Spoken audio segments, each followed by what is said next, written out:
Assalamualaikum warahmatullahi wabarakatuh. Waalaikumsalam. Waalaikumsalam Warahmatullahi wabarakatuh. Silmi, hadir Silmi?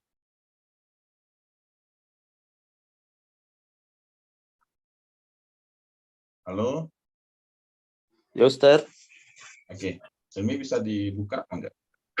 Bisa, Pak.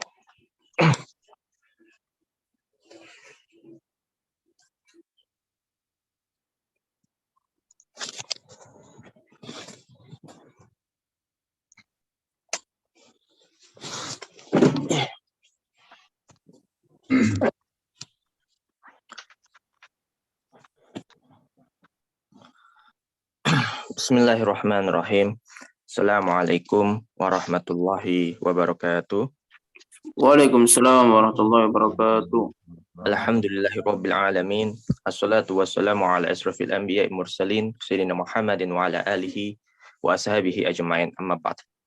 Ikhwatul kiram, hafizakumullah. Alhamdulillah pada kesempatan pagi hari ini insyaallah kita akan sama-sama mengkaji, sama-sama belajar kitab Madza fi Sya'ban yang ditulis oleh Sayyidi Muhammad bin Alwi Al-Maliki Al-Hasani rahimahullahu taala yang berbicara tentang masalah keutamaan dan hal-hal yang bisa menjadikan panduan kita beribadah di bulan Sya'ban dan menjadi persiapan kita nanti dalam menyongsong bulan Ramadan yang insya Allah dalam 1 bulan lagi akan bersama kita di waktu yang diberkahi oleh Allah Subhanahu wa taala.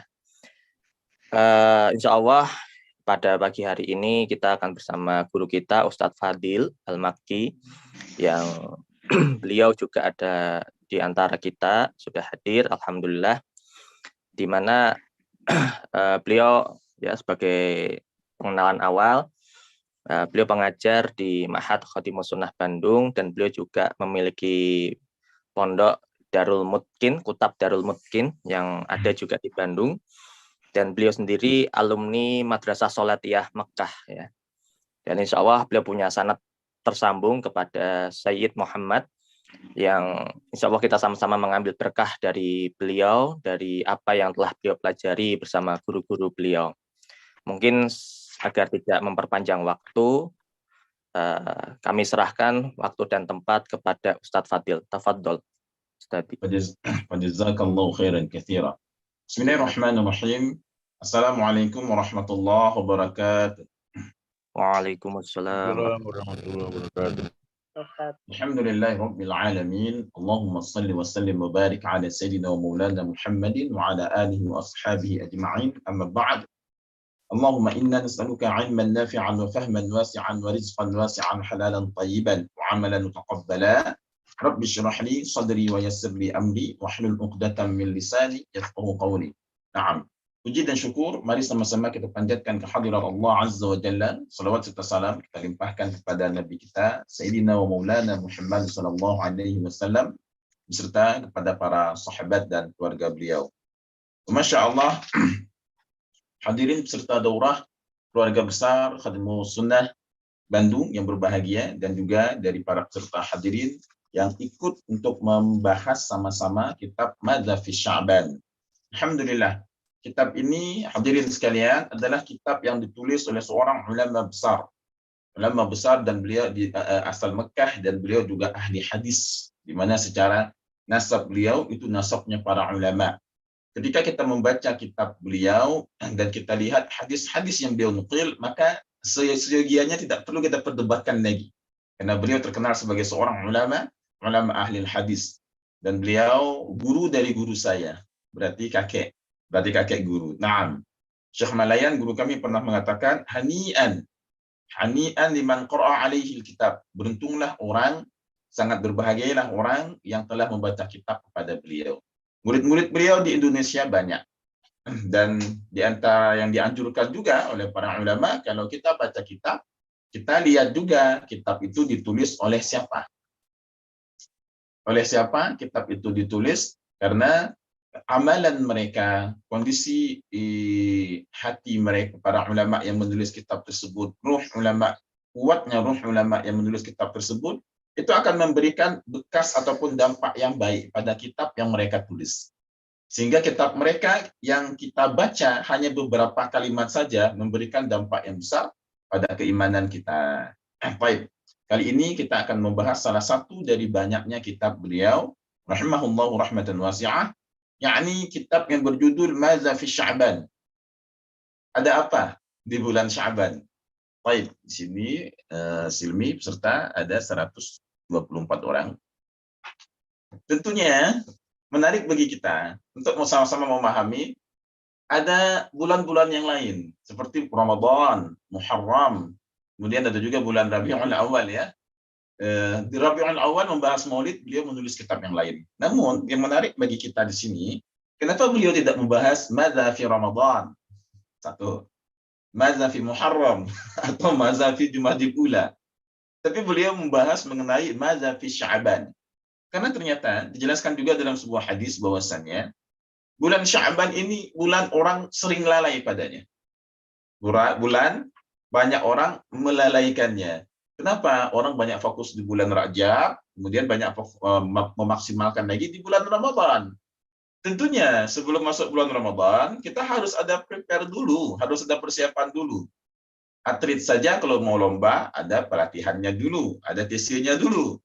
Maka sebagai seorang muslim, sebelum masuk bulan Ramadan, baik sekali bagi kita untuk melatih diri kita dengan amalan-amalan saleh itu di bulan Sya'ban.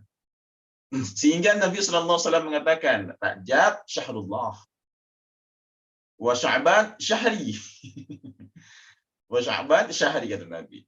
Wa Ramadan syahru wa Ramadan syahru ummati. Naam, wa ba'du. Dan dijelaskan juga Sya'ban syahrul mutahhir, bulan untuk sebagai penyuci sebelum kita masuk ke bulan Ramadan. Baik, sebelum kita masuk ke bab-bab yang dibahas oleh muallif, kita buka dulu beberapa dari beberapa dari muqaddimahnya. Kalau kita bisa faham muqaddimah, insyaallah kita bisa faham isi kitab tersebut. Naam. Di awal-awal pembahasan muqaddimah di sini kita lihat ada kenapa dinamakan bulan ini dinamakan bulan Ramadan setelah muallif memuji Allah kemudian bersalawat kepada Nabi sallallahu alaihi wasallam. Amma ba'd, ada penjelasan sedikit, fa inna syahra Sya'ban min ashhuril karimah wal mawasimil azimah, merupakan bagian dari bulan-bulan yang mulia dan bagian juga dari musim-musim yang agung. Wa huwa syahrun barakatun masyhuratun, dan dia adalah bulan yang berkah, barakatuhu masyhuratun, dan dia adalah bulan yang keberkahannya itu masyhurah, yang keberkahannya itu telah masyhur. Wa khairatuhu mawfurah wa taubatu fihi min a'zamil ghanaim as-salihah, dan kebaikannya itu mawfurah. Naam. Wa taubah, dan juga tobat di bulan itu merupakan sebaik-baiknya ghanaim, harta rampasan perang, ghanimah. Naam, tapi kita enggak ambil ghanimah di sini, merupakan hasil yang sangat baik yang bisa kita dapatkan di bulan Sya'ban tersebut. Baik. Kebaikannya juga masya Allah kebaikan yang banyak sekali di dalamnya, penuh dengan keberkahan, khairatu mawfurah. Nah, demikianlah mu'alif mengawali pembukaan menjelaskan bagaimana bulan Sya'ban ini merupakan bulan yang intinya banyak sekali kebaikan padanya dan keberkahannya itu sudah masyhur. Yang enggak kita baca semua, karena kalau kita baca semua dari isi kitab ini enggak khatam-khatam 2 hari nanti. Jadi kita ambil hanya beberapa sahaja. Kemudian kenapa dinamakan bulan Sya'ban? Wa sumiya Sya'ban li'annahu yutasha'abu minhu khairun katsirun. Karena di dalamnya itu terdapat ataupun mengandung banyak sekali kebaikan. Maka dinamakan bulan Sya'ban. Banyak sekali terkandung di dalamnya kebaikan. Wa qila ma'nahu sya'bana. Dan juga dinamakan maknanya adalah sya'bana. Bana yakni udah jelas. Apanya yang udah jelas? Jelasnya kebaikan di dalamnya itu sudah jelas sekali. Kemudian sya'a itu tiba-tiba terbit, tiba-tiba muncul. Apanya yang terbit? Apanya yang muncul? Kebaikan di dalamnya itu munculnya luar biasa banyak sekali. Naam. Dan juga dikatakan waqila mushtaqun. Mushtaqun itu merupakan asal kata, asal atau akar kata. Mushtaqun minasy'ab dikasih shin. Bahwa tariqun fil jabal, yakni jalan yang menuju ke arah gunung, ke jalan yang mendaki bukit. Bahwa tariqul khair. Kenapa? Karena jalan menuju ke atas bukit, tentunya orang ingin naik ke atas puncak gunung.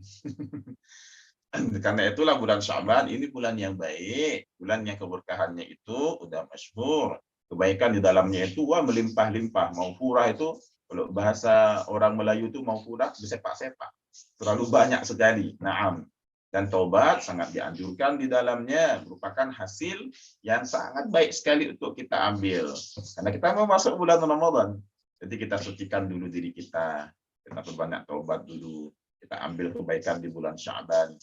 Kenapa dinamakan bulan Sya'ban? Begini hadirin semuanya, orang Arab dulunya terbiasa menamakan bulan, terbiasa menamakan satu bulan itu dengan kejadian yang terdapat pada bulan tersebut.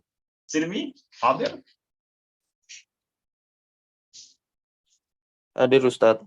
Baik, di sini ada Kang Rino juga, ada Kang Muklas Rawi, ada Silmi, Masya Allah.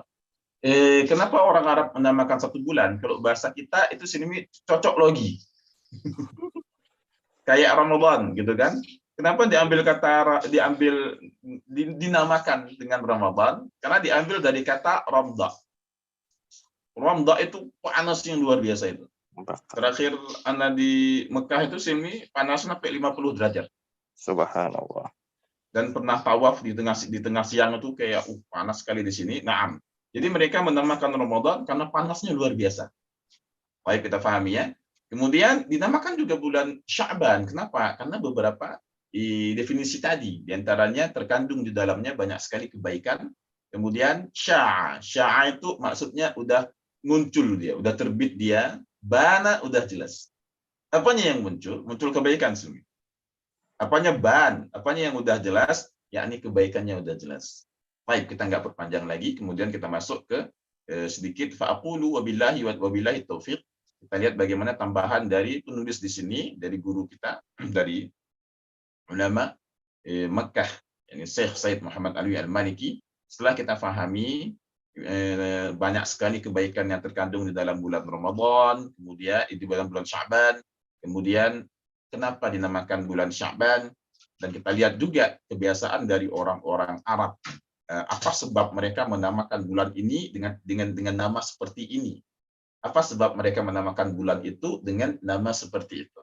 Naam, karena mereka terbiasa dengan cocok logi tadi. Dan Sya'ban tadi ternyata dinamakan Sya'ban, akar katanya itu bagus sekali. Baik, kita bahas sekarang mengenai tambahan dari muallif. Fa'aqulu wabillahi taufiq minal qawa'id al-muqarrarati 'inda ahli al-'ilm. Dan dari kaidah yang sudah disepakati ditetapkan oleh para ahli ilmu, yakni para ulama, anna zaman, bahwasanya suatu masa, suatu bulan itu yashrufu bima yaqa'u fihi minal hawadis. Suatu masa, suatu bulan dia akan menjadi mulia. Apa sebabnya dia menjadi mulia? Bima yaqa'u fihi minal hawadis, karena adanya beberapa peristiwa, adanya beberapa kejadian yang terjadi padanya. Minal hawadits allati hiya al-aslu fi i'ta'il qimah al-i'tibariyah lizaman.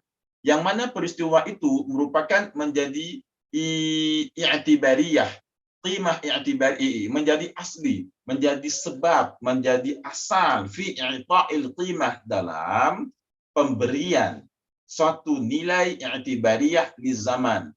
Suatu nilai untuk menetapkan kadar keagungan zaman tersebut. Jadi, peserta daurah semuanya, bahwasanya suatu zaman itu akan dianggap mulia dia, dianggap agung dia, karena adanya peristiwa-peristiwa hebat di dalamnya. Adanya peristiwa-peristiwa bersejarah di dalamnya, dan peristiwa inilah yang menjadi sebab, yang menjadi asal, yang menjadi alasan ulama untuk menetapkan tingginya nilai kadar keagungan bulan tersebut. Bulan Ramadan menjadi sayyidus syuhur, menjadi sayyidnya bulan. Kenapa? Karena ada peristiwa besar di dalamnya. Apa peristiwa yang besar sekali? Syahrul Ramadan alladzi unzila fihi al-Qur'an. Jelaskan dalam surat Al-Baqarah juz kedua. Bulan Ramadan, sama-sama kita pahami, yakni bulan diturunkannya Al-Quran. Kalau bulan diturunkannya Al-Quran juga merupakan bulan diangkatnya Nabi kita menjadi rasul.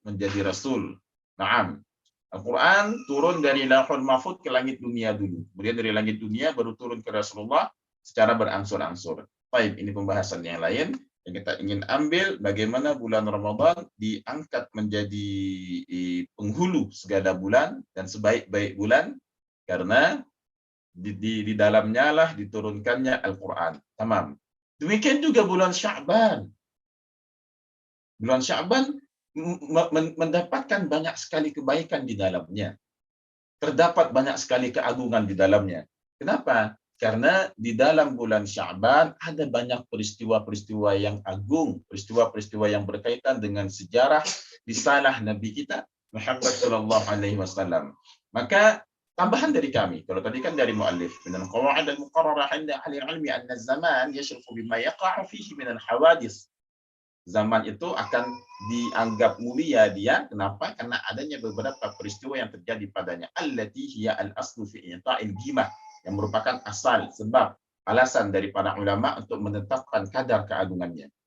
Maka tambahan dari saya bahwasanya seorang muslim itu ada alasan juga bagi orang lain untuk memberikan kadar kualitas dirinya.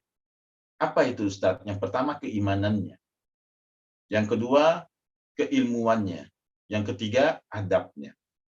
Nah, kalau seorang muslim bisa memiliki ini dalam hidupnya, dan dia ada banyak peristiwa bersejarah pada dirinya terkait dengan tiga hal ini, maka Allah akan angkat derajatnya, baik di kalangannya, di kalangan para malaikat dan juga di kalangan para manusia. Pertama apa? Iman. Yang kedua, ilmu. Ini sebagaimana Allah tegaskan dalam Al-Quran, yarfa'illahu allazina amanu minkum wallazina utul ilma darajat. Tambahan lagi yakni adab. Bagaimana seorang manusia ketika dia menunjukkan perjuangannya akan imannya, perjuangannya akan menuntut ilmu agamanya, dan juga mendakwahkannya, mengajarkannya, dan perjuangannya ataupun kehidupannya yang menjelaskan akan tingginya adab dia, tingginya keluhuran budi pekertinya. Nah, ini bagus dia orang. Masya Allah. Baik. Kemudian kita lihat ada banyak sekali penjelasan dari mu'alif di sini. Tidak kita ambil semua, kita ambil beberapa kesimpulan saja. Bahwasanya mu'alif ingin menjelaskan ada banyak sekali kelebihan, ada banyak sekali keagungan, dan juga peristiwa yang terjadi pada bulan Sya'ban, dan itu menunjukkan akan tingginya kemuliaan bulan Sya'ban. Naam. Limadza wa madza fi syahri Sya'ban? Mengapa dan ada apa di bulan Sya'ban? Kalau kita nggak baca muqaddimah, kita nggak paham limadza. Mengapa? Kita nggak akan paham limadzanya. Mengapa di sini membahas apa? Mengapa bulan Sya'ban itu termasuk bulan yang agung? Limadza. Nah, tadi kita baca muqaddimahnya kita paham. Karena ternyata banyak peristiwa yang agung juga Ustaz yang terjadi di bulan Sya'ban. Limadza, why? Mengapa? Wa madza, dan ada apa aja? Maka untuk menjawab limadza di sini kita harus tahu ada apa. Limadza wa madza fi syahri Sya'ban. Baik. Syekh Said Muhammad Alwi Al-Maliki Al-Makki rahimahullah taala, beliau orang yang sangat-sangat cerdas. Guru saya menceritakan Syekh Muhammad Alwi orang sangat cerdas. Orang yang ahli dalam bidang ilmu hadis, dan juga orang yang ahli dalam istinbat ahkam, dan juga orang yang sangat jago dalam hal debat tentunya, dalam mempertahankan argumennya. Maka kalau kita lihat bagaimana susunan kitab beliau, itu menunjukkan satu pemikiran yang baik sekali, yang luar biasa brilian dari seorang ulama pada masa itu. Baik. Beliau rahimahullah taala menjelaskan awal kitab, awal bab ini dengan peristiwa-peristiwa yang terjadi di dalamnya sebelum membahas keagungannya. Kenapa? Karena banyak orang yang lalai, hadirin sekalian, dari peristiwa-peristiwa agung yang terjadi pada bulan Sya'ban. Kita fokus pada bulan Rajab, fokus pada bulan Ramadan. Kita fokus Rajab bahwa terjadi peristiwa Isra Mi'raj. Kita fokus Ramadan, 17 Ramadan terjadi peristiwa Nabi menerima wahyu. Dan kita melalaikan Sya'ban. Ini udah Nabi bahas dari zaman dulu. Kejadian terulang terus. Wa sadaqa Rasulullah sallallahu alaihi wasallam. Maka kitab Mazza fi Sya'ban ini hendaknya kita ulang-ulang. Bahkan saya di bulan Sya'ban setiap diminta jadi khutbah, saya bahas kitab ini. Dalam khutbah saya bahas sedikit khulasah dari kitab ini untuk membuka kembali pemahaman umat muslim bahwasanya bulan Sya'ban itu juga banyak terdapat peristiwa-peristiwa agung di dalamnya yang karena ada peristiwa tersebut mengangkat derajatnya menjadi bulan yang baik pula. Ba'du. Limadza? Mengapa bulan Ramadan? Mengapa apa di sini? Mengapa bulan Sya'ban itu menjadi bulan yang baik juga? Wa maza? Dan ada apa? Nah, yang pertama, serta daurah yang dirahmati Allah, terjadinya peristiwa tahwilul qiblah. Perpindahan kiblat, ya, pengalihan kiblat. Nah, saya coba ajak ngobrol 1-2 orang ya. Tadi Ustadz Silmi, beliau lagi izin ke air. Baik, kita lihat siapa sekarang yang ada di sini. Oh, banyaknya malah Kang Dadang yang sekarang di kelas kita aja. Kang Dadang hadir?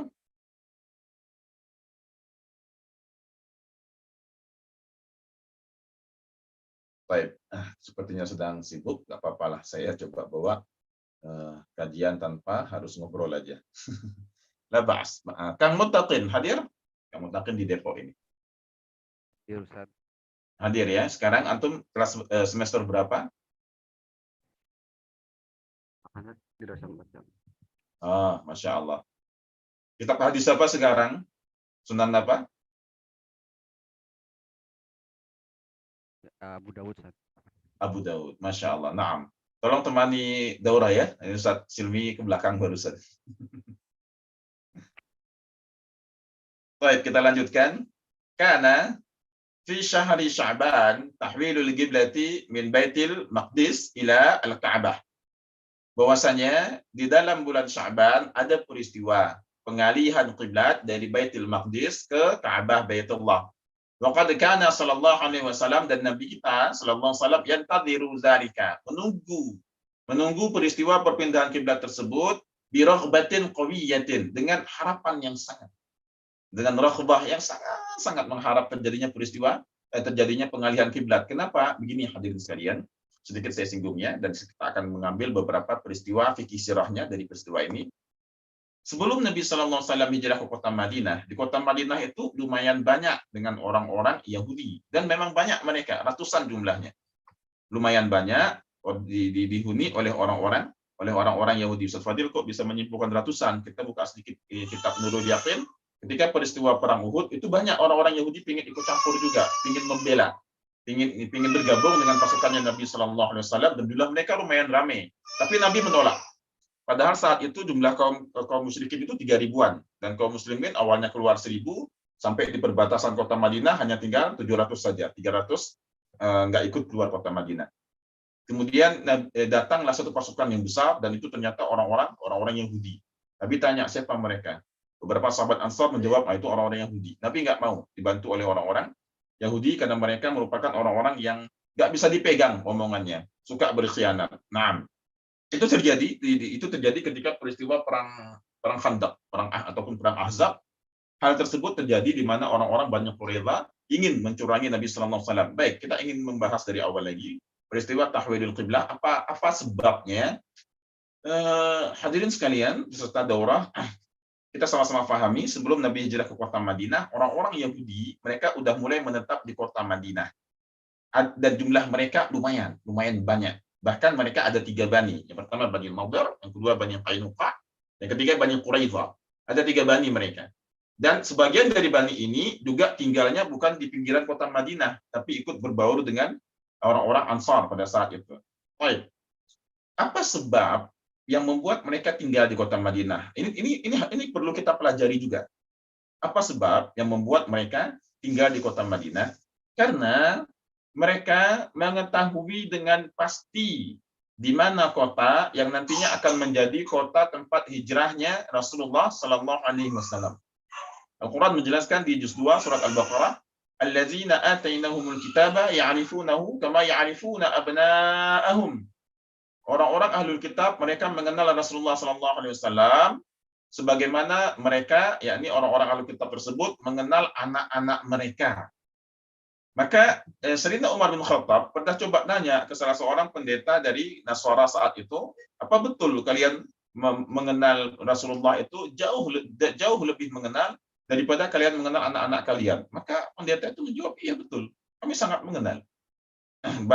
Sama-sama kita pahami juga, Sayyidina Salman Al-Faris itu tinggal di Madinah karena sebelumnya mendapat wasiat dari gurunya yang mengatakan nanti kamu tinggallah di kota yang bentuk tanahnya seperti ini, warnanya seperti ini, dan juga nanti kebun kurma serta jenis kurmanya seperti ini.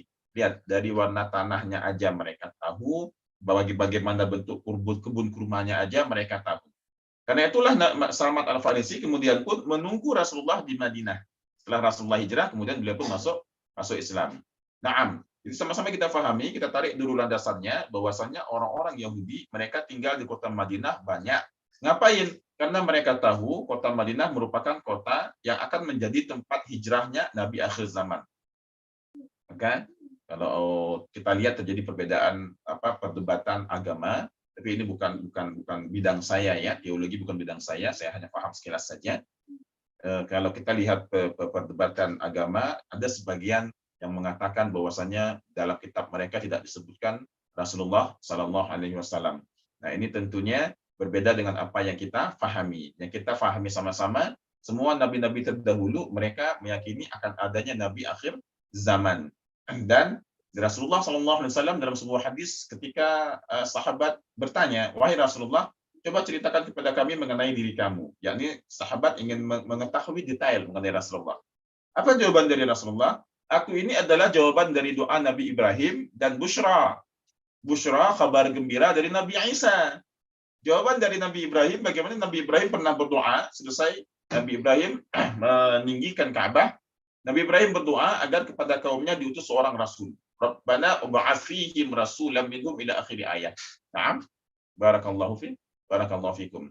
Kemudian yang keduanya, kabar gembira dari Nabi Isa alaihissalam. Kabar gembira dari Nabi Isa alaihissalam itu menunjukkan Nabi Isa juga telah memberikan kabar nanti ada Nabi akhir zaman yang begini dengan ciri-ciri yang telah dijelaskan oleh Nabi Isa. Wa ba'du. Naam. Setelah kita pahami orang-orang Yahudi mereka tinggal di kota Madinah, Rasulullah hijrah ke kota Madinah, udah sholat belum? Udah. 5 waktu udah. Karena kan sebelumnya udah peristiwa Isra Mi'raj. Isra Mi'raj itu terjadi sebelum hijrah. Ketika Rasulullah SAW hijrah, kemana arah sholatnya? Masih ke arah Baitul Maqdis. Dan hadirin sekalian, orang-orang Yahudi kalau ibadah juga ke Baitul Maqdis. Maka orang-orang Yahudi pun mengolok-ngolok Rasul saat itu. Mengolok-ngolok Rasul, mengolok-ngolok kaum muslimin. Itu lihat orang-orang yang ikut Muhammad, kata mereka. Mereka sholatnya juga mengarah ke arah yang kita tuju juga ketika ibadah. Kita menghadap ke Baitul Maqdis, orang-orang Islam juga menghadap ke arah Baitul Maqdis. Maka Nabi pun berdoa kepada Allah, dan doa Nabi itu bukan sekali 2 kali. Baik, kamu Taqil? Hadir?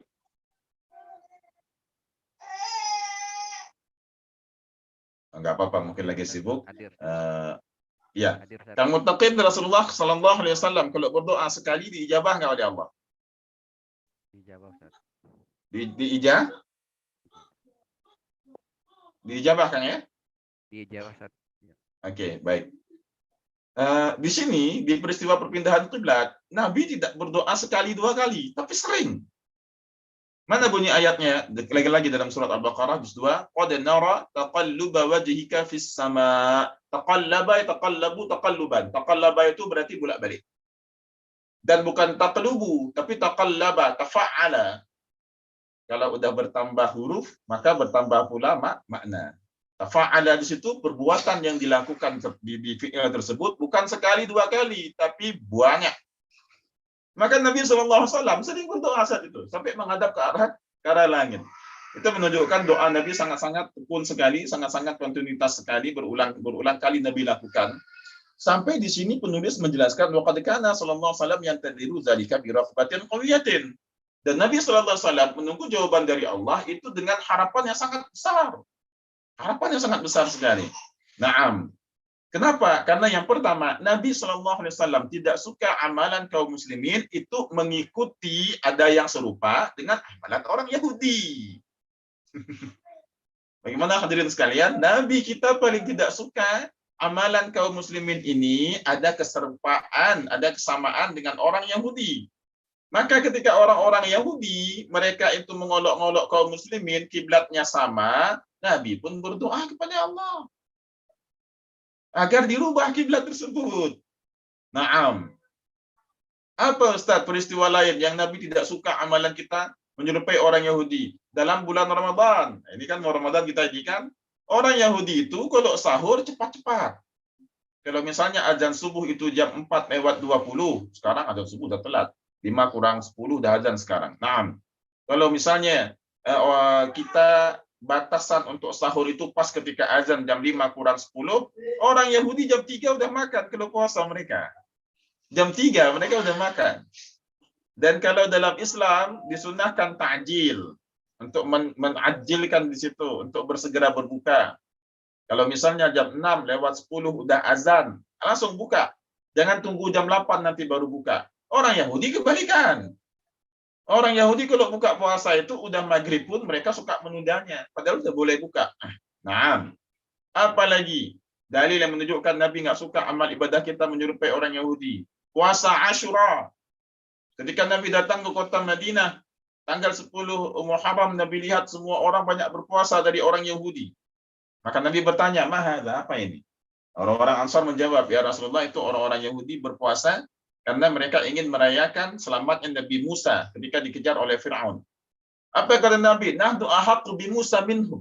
Kita ini lebih berhak untuk menghormati Nabi Musa daripada mereka. Maka Nabi pun berpuasa tanggal 10 Asyura. Kemudian di akhir kehidupan Nabi, Nabi ingin menyelisihi ibadahnya orang Yahudi dengan berpuasa Tasu'a. Kalau mereka puasa 10, kita tambahkan tanggal 9. Tapi Nabi keburu wafat sehingga tidak sampai mengamalkannya. Naam, tapi tetap kita berusaha untuk mengamalkannya, namun hukumnya sunnah, tidak wajib mau puasa tanggal 10, tanggal 9 tidak mengapa. Dari sini dapat kita pahami tambahan satu lagi ketika akan memanggil orang untuk sholat saat penetapan azan. Sebagian sahabat menganjurkan bagaimana kalau ya Rasulullah kita tiup trompet, bibuqin. Maka Nabi nggak setuju. Kenapa? Itu cara orang Yahudi. Orang Yahudi kalau mau ibadah mereka tiup trompet.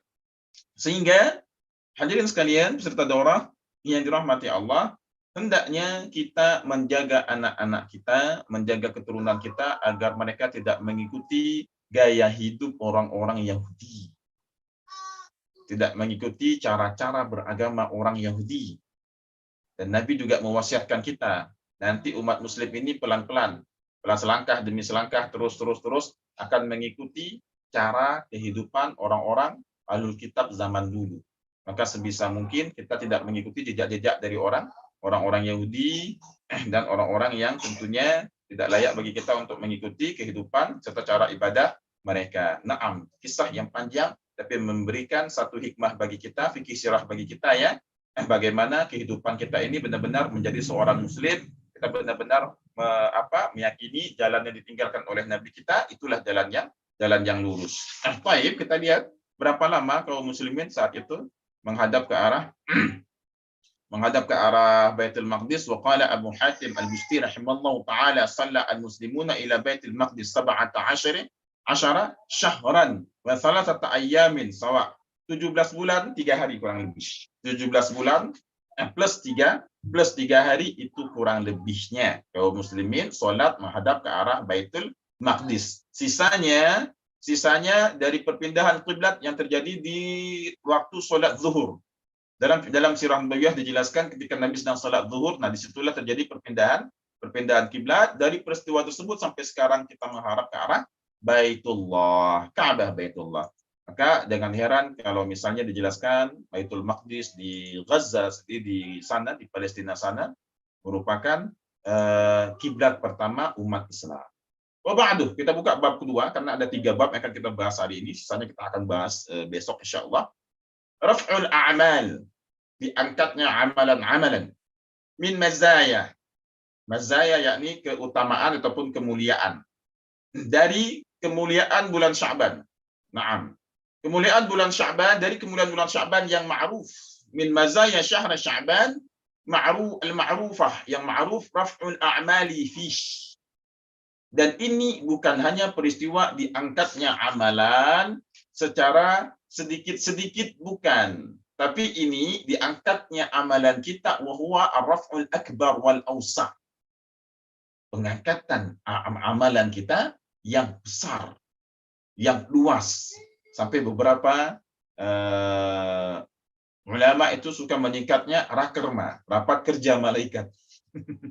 Rapat kerja malaikat. Baik, kita akan coba sedikit membahas beberapa peristiwa mengenai pengangkatannya amalan kita dari pengangkatan harian, pengangkatan mingguan, dan kemudian pengangkatan tahunan. Baru kemudian nanti kita masuk sedikit ke beberapa keutamaan bulan Sya'ban, dan kita akan singgung mengenai turunnya ayat perintah ataupun anjuran kita untuk bersalawat kepada Nabi Sallallahu Alaihi Wasallam. Naam, kita coba bahas dulu bagaimana pelaporan amal ini, bahwa ar-raf'u al-akbar wal awsa'u wa qad jaa'a dzalika fil hadits an Usamah bin Zaid radhiyallahu anhu qala. Dan ini ada hadisnya yang diriwayatkan oleh Usamah bin Zaid. Usamah bin Zaid ini merupakan anak daripada Zaid bin Harithah. Zaid bin Harithah merupakan anak angkat Nabi Sallallahu Alaihi Wasallam. Naam, qultu, aku bertanya kepada Rasulullah, ya Rasulullah, wahai Rasulullah Sallallahu Alaihi Wasallam, lam araka tasumu min syahri minasyuhuri ma tasumu min Sya'ban. Maksudnya, ya Rasulullah, aku ini belum pernah melihat kamu berpuasa seperti kamu berpuasa di bulan Sya'ban. Maksudnya di bulan Sya'ban Nabi banyak berpuasa. Nabi banyak berpuasa dan lumayan memfokuskan diri Nabi di bulan Sya'ban untuk berpuasa dibanding bulan-bulan yang lain selain bulan Ramadan tentunya ya. Naam, karena ini puasa sunnah bukan puasa wajib. Qala, apa kata Nabi sallallahu alaihi wasallam? Zaka syahrun yaghfulun nasu anhu. Itu bulan Sya'ban itu merupakan bulan yang orang-orang banyak lupa padanya. Baina Rajab wa Ramadan, antara Rajab wa Ramadan. Naam. Orang banyak fokus pada bulan Rajab, fokus pada Ramadan. Wa huwa syahrun. Barulah kemudian Nabi menjelaskan. Yang pertama Nabi jelaskan dulu itu bulan yang banyak orang lalai. Kemudian Nabi jelaskan ada peristiwa besar di dalamnya sallallahu alaihi wasallam. Lihat bagaimana bagus sekali cara Nabi menyampaikan satu keutamaan dari bulan Sya'ban. Wa huwa, dan dia bulan huwa itu balik ke Sya'ban. Syahrun turfa'u fihi al-a'mal ila rabbil alamin. Bulan yang di dalamnya fihi. Ada apa di dalamnya? Diangkatnya amalan kita kepada Rabb al-alamin. Wa uhibbu, dan aku suka, kata Nabi. Wa uhibbu an yurfa'a amali, aku suka ketika diangkatnya amalanku wa ana shaimun, dan aku sedang berpuasa. Maka Bapak Ibu semuanya, hadirin peserta daurah yang dirahmati Allah, yang ingin kita fahami di sini, kita sama-sama faham bahwasanya ada laporan amalan kita harian, ada laporan amalan kita mingguan, ada lagi tahunan. Dan apa yang diajarkan oleh Nabi kita, seolah-olah dalam hadis ini memberikan satu nasihat kepada kita, wahai umatku, ini bahasa saya ya, wahai umatku, usahakanlah ketika amalanmu diangkat, engkau sedang beribadah. Makanya hadirin sekalian, ada zikir pagi sore. Zikir dianjurkan pagi sore, ada banyak ayatnya, di antaranya wasabbihu bukratan wa asila bil ghuduwi wal asal. Apa maksudnya bukratan wa asila bil ghuduwi wal asal? Yakni di pagi sore. Kapan itu? Ba'da salat subuh wa ba'da salatil asar. Kenapa? Karena di waktu tersebut diangkatnya amalan kita, dan hendaknya kita senang ketika diangkat amalan kita, kita sedang berpuasa, kita sedang berzikir. Ketika Allah bertanya kepada malaikat yang mengangkat amalat, wahai malaikatku, engkau meninggalkan hambaku tadi, sedang apa dia? Malaikat menjawab, anta a'lam ya Rabb, engkau lebih mengetahuinya. Allah tanya lagi, oh mereka sedang berzikir. Ini kenapa disunahkan kita untuk zikir ba'da salat subuh, ba'da salat asar. Dan ini juga dijelaskan oleh Syekh Maki ketika kami ngaji tafsir ke beliau. Dan beliau senang untuk ba'da solat subuh itu mengisi kajian, duduk di majelis ilmu, berzikir ataupun baca Al-Quran. Nah, pertanyaan nanti ya kita jawab di akhir-akhir insyaallah. Wa ba'du. Di sini kita sama-sama lihat wa hibbu kata Nabi an yurfa'a, dan aku suka kalau diangkatnya amalanku itu wa ana shaimun. Maka hadirin semuanya, ini bulan Sya'ban, bulan mau diangkatnya amalan kita. Jangan kotori dengan maksiat. Berarti Ustaz nanti setelah Sya'ban boleh maksiat? Ya enggak juga. Di bulan Sya'ban ini jangan kotori dengan maksiat. Banyak-banyak ibadah kita. Baik, satu saya ingin bahas, jangan kotori dengan maksiat. Sehingga dikatakan juga bulan Sya'ban bulan mutahhir, bulan penyuci. Yang kedua, banyak-banyak ibadah kita. Agar laporan kita itu di ujung-ujungnya itu bersih, enak gitu. Naam. Dan banyak orang kata Nabi, ini bulan orang banyak lalai. Banyak lalai di antara bulan Rajab, bulan Ramadan. Sehingga, Ustadz, iya. Kenapa bulan Ramadan, bulannya baik? Baik bulannya. Masya Allah bulan Ramadan. Bulannya baik sekali. Kemudian, sebentar, hadirin.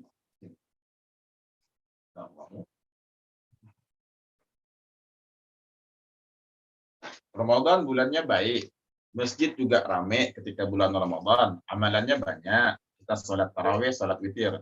Tapi ada juga orang yang masih berat untuk beribadah. Padahal masjidnya ber-AC, bulan Ramadannya baik. Kemudian apa lagi? Bacaan imamnya, imamnya luar biasa bagus bacaannya Ustaz. Tapi kenapa ada orang kok buat mazhab sendiri? Apa mazhab sendiri di situ? Orang lain 20 rakaat, orang lain 8 rakaat, dia 4-6 rakaat sudah pulang dia. Itulah mazhab sendiri kami bilang. Apa masalahnya itu Ustaz? Naam. Masalahnya satu, tidak terbiasa ibadah. Masuk bulan Rajab, masuk bulan Sya'ban, tak dia latih dirinya. Ibarat orang mau jogging 5 km, lama tak jogging, setahun tak jogging, begitu masuk hari weekend pagi, diajak sama teman, langsung jogging. 1 kilometer ngos-ngosan dia. Karena nggak terbiasa. Maka inilah kata Nabi, bulan Sya'ban banyak orang lalai. Kalau kita lalai bulan Sya'ban, masuk Ramadan, buat banyak-banyak sholat nanti. Lihat imam 20 rakaat, imamnya bagus, masjidnya bagus. Badan kita yang tak terbiasa. Maka hadirin yang dirahmati Allah, kalau memang ingin banyak-banyak baca Quran nanti di bulan Ramadan, bulan Sya'ban biasakan. Dan menariknya, setelah saya coba fahami kitab Madzhab fi Sya'ban, saya baca dari awal sampai akhir, saya baca lagi dari awal sampai akhir, saya baca lagi dari awal sampai akhir. 3 kali saya baca, ada hal menarik di mana penulis membahas mengenai keutamaan Al-Qur'an di sini. Kenapa bukan dalam kitab Madzhab fi Ramadan tentunya ya, karena bulan Ramadan bulan Al-Qur'an ini kita pahami sama-sama. Tapi di bulan Sya'ban, penulis sendiri membahas mengenai keutamaan Al-Qur'an. Seolah-olah ingin mengingatkan kita, jangan lupa banyak-banyak baca Al-Quran di bulan Sya'ban. Agar di bulan Ramadan kita terbiasa. Sebentar, ya, ada anak.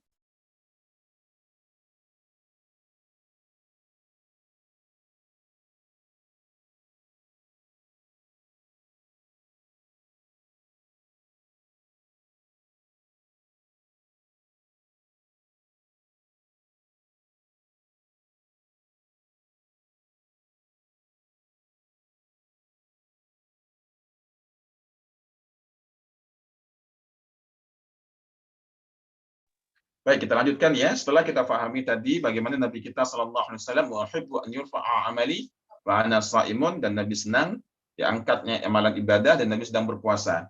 Ini juga yang menjadi landasan puasa Senin Kamis Bapak-bapak. Karena Senin Kamis merupakan proses diangkatnya amalan kita mingguan. Baik, sekarang kita masuk di bab selanjutnya, di turunan dari bab rafa'ul amal tadi. Setelah kita pahami bahwasanya di bulan Sya'ban, di malam pertengahan itu merupakan malam dirapelnya semua amalan kita tahunan, dilaporkan kepada Allah.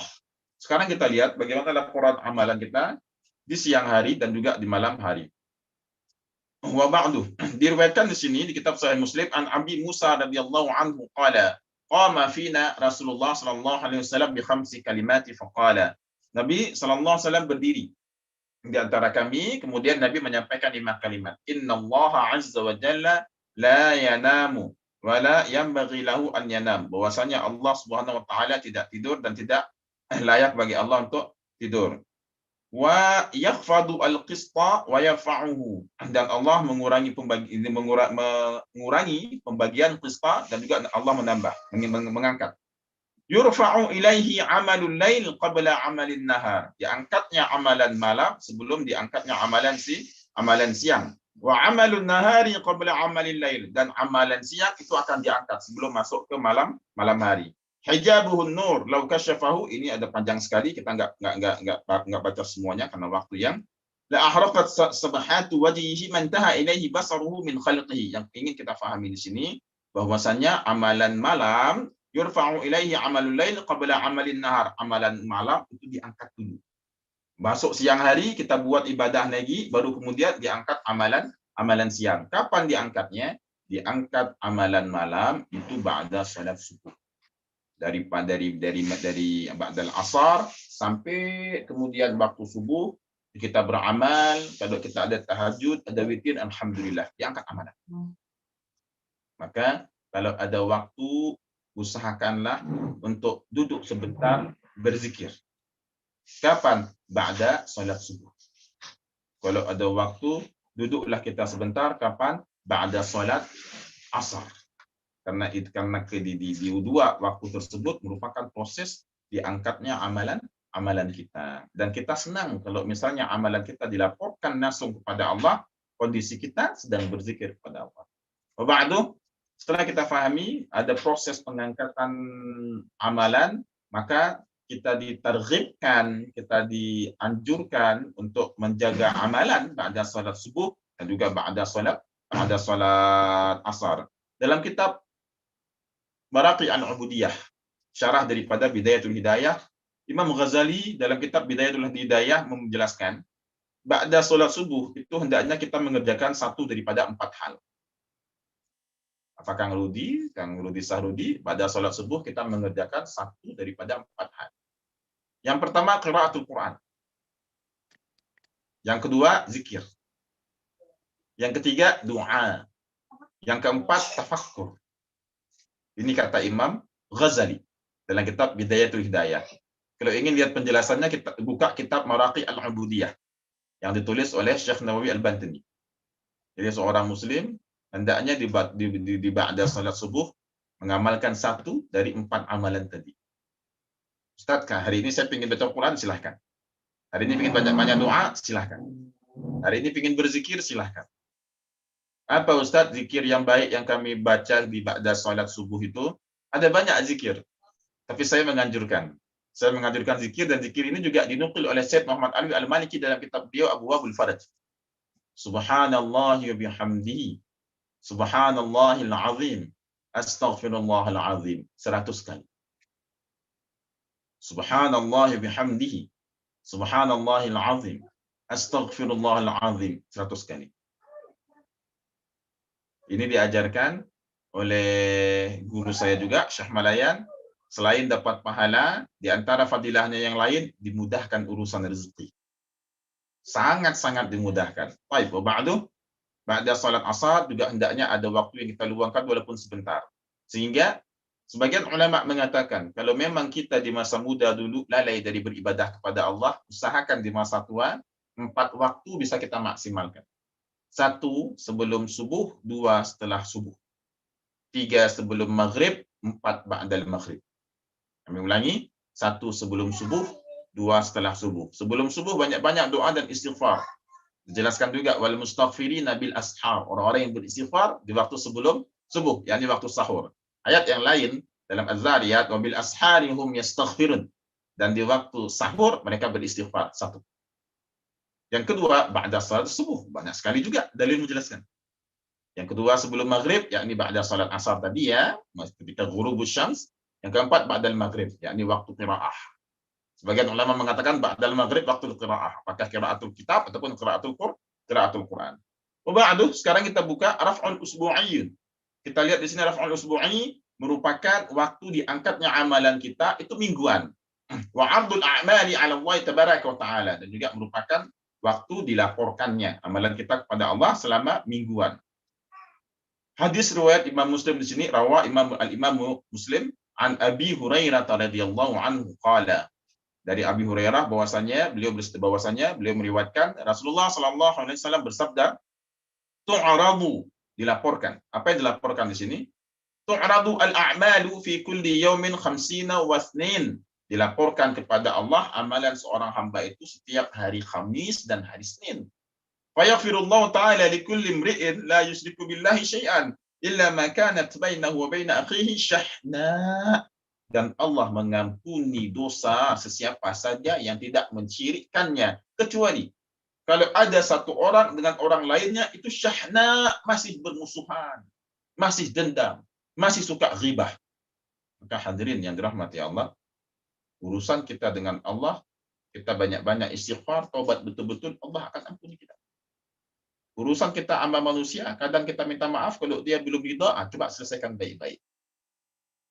Lihat, jangan sampai masuk nanti kita bulan Ramadan, masih banyak pertengkaran kita dengan orang-orang yang lain. Kita masuk bulan Sya'ban merupakan bulan yang penuh maghfirah di dalamnya, bulan penuh keagungan. Kita ingin masuk bulan Ramadan dengan dalam keadaan sudah diampuni dosa oleh Allah. Kenapa? Apa yang membuat orang itu, Pak, ibu-ibu semuanya, berat beribadah? Al-Quran surat Al-Mutaffifin. Kalla bal rana ala qulubihim ma kanu yaksibun. Itu semua ada ran. Kalla bal, sekali-kali tidak. Tapi ran, apa ran? Awan hitam, Pak. Apa Ustaz awan hitam itu? Awan hitam banyak maksiat. Maksiat itu akan diiqab nanti di akhirat dan juga ada efek samping di dunia. Apa efek samping di dunia? Awan hitam dalam hatinya. Maka yaksibun bukan maka ya'malun, yang merupakan itu hasil dari apa yang dia buat. Hadis yang lain menjelaskan. Baik, nanti kita bahasnya insyaallah ya. Kang Muhammad Syafi'i di Silmi, tolong di-save dulu ya semua pertanyaan, khawatir nanti ada yang terhapus Silmi. Naam, kita lanjutkan ya. Tadi sampaikan labal. Naam, baik. Jadi di antara sebab kenapa orang tidak bisa memanfaatkan bulan Ramadan dengan maksimal. Naam, tafadhal. Kenapa orang tidak bisa memaksimalkan bulan Ramadan? Yang pertama, karena tidak bisa memaksimalkan bulan Sya'ban. Ibarat atlet ada TC main-main. Ketika tanding, ya amburadul nantinya. Demikian juga bulan Rajab, bulan Sya'ban itu bulan persiapan bagi kita. Maka banyak sekali fadilah di dalamnya. Demikian juga, kalau orang nggak mau banyak-banyak minta ampun di bulan Sya'ban, ya 10 bulan sebelumnya dari Sya'ban sampai Rajab kita banyak lalai, banyak maksiat. Hati kita kotor, Pak. Hati kita hitam. Dijelaskan dalam sebuah hadis kalau seorang hamba berbuat maksiat maka akan ada titik hitam di hatinya. Maksiat lagi titik hitam, titik hitam, titik hitam. Inilah yang dikatakan dalam Al-Quran ran. Apa itu ran? Ran secara makna bahasa ghamamah, awan hitam. Ran itu awan hitam yang mengelilingi hatinya. Kalau udah kotor sekali, masuk bulan Ramadan, bulannya bagus, masjidnya bagus, kondisi umat saat itu bagus, dirinya yang kotor. Nak baca Quran satu halaman dah ngantuk. Mau zikir, baru zikir 33 kali, udah ngantuk juga. Mau berangkat ke tarawih, bikin mazhab sendiri. Maka perhatikanlah bagaimana proses diangkatnya amalan kita, agar kita juga banyak-banyak muhasabah. Ini diangkat amalan saya, apakah banyak dosanya atau banyak lalainya. Kalau banyak lalainya, segera beristighfar, agar nanti di bulan Ramadan kita bisa maksimal. Naam. Kemudian, urusan-urusan kita dengan sesama manusia, selesaikan baik-baik, karena jangan sampai diangkatnya amalan kita, tapi tidak diampuni oleh Allah. Kenapa? Karena ada urusan sama manusia yang belum diselesaikan. Wa ba'du, takdirul a'mal, ini kita lewatin. Saya akan bahas di pertemuan besok, insya Allah, dengan tambahan mengenai perbedaan pendapat ulama dalam menghidupkan fi ihya'i lailah nisfi Sya'ban. Insya Allah ini besok. Kita masuk sekarang ke bab fadlus siyam fi Sya'ban.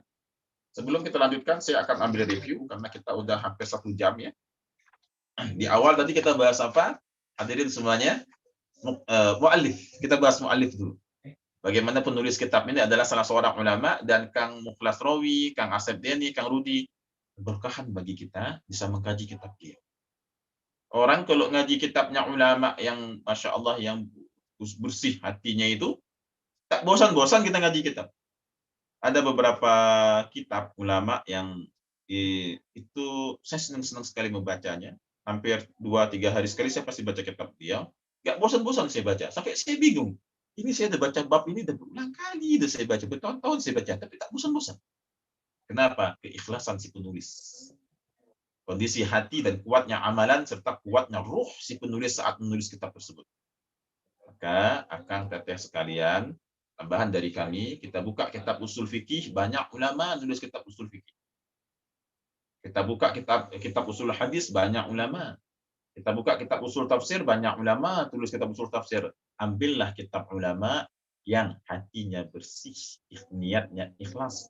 Dalam kitabnya tidak menjelek-jelekkan pendapat orang lain dengan pokok. Waba'du. Tadi di awal kita bahas bagaimana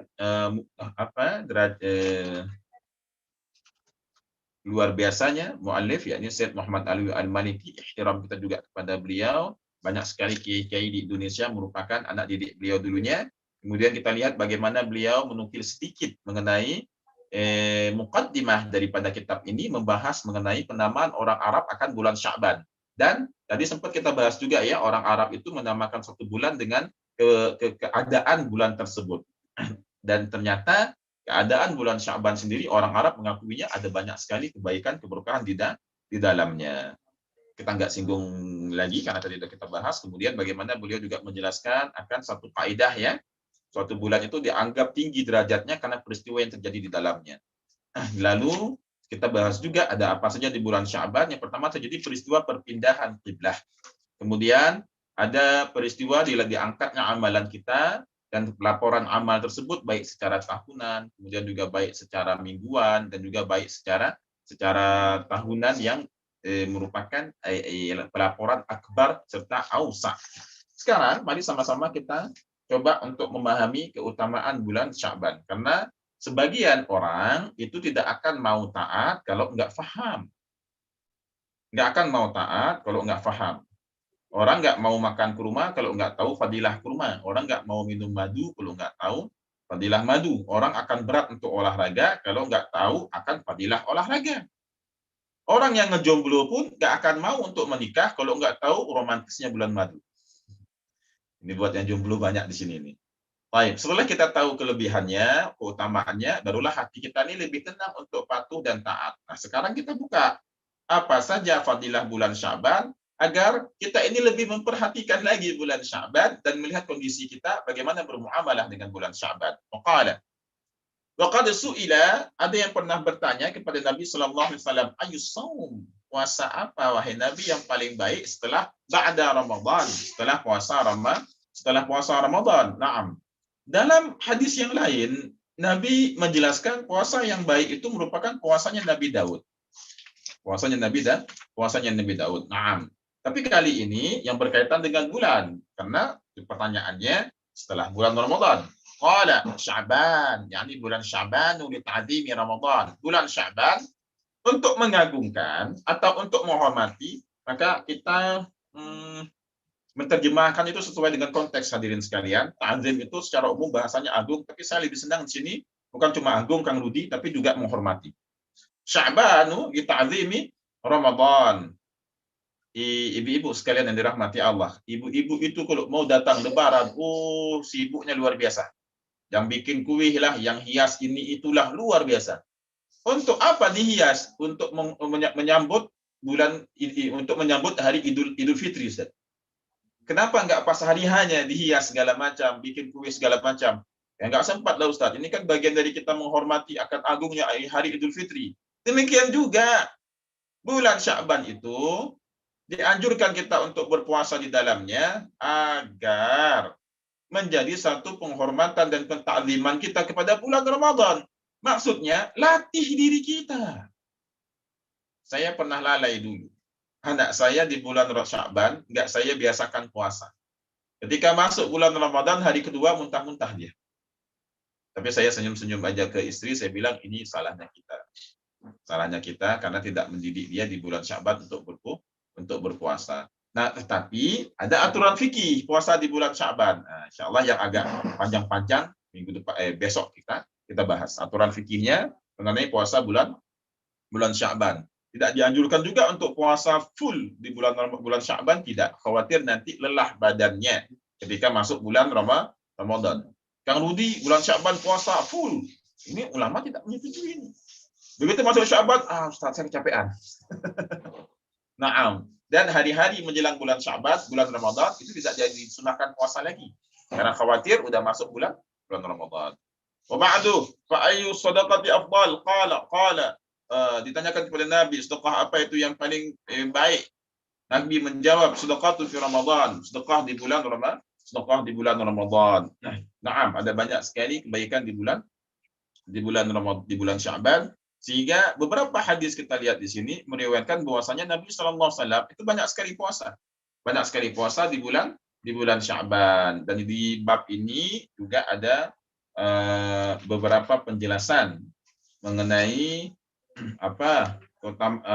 perbedaan pendapat ulama akan puasa di bulan Sya'ban.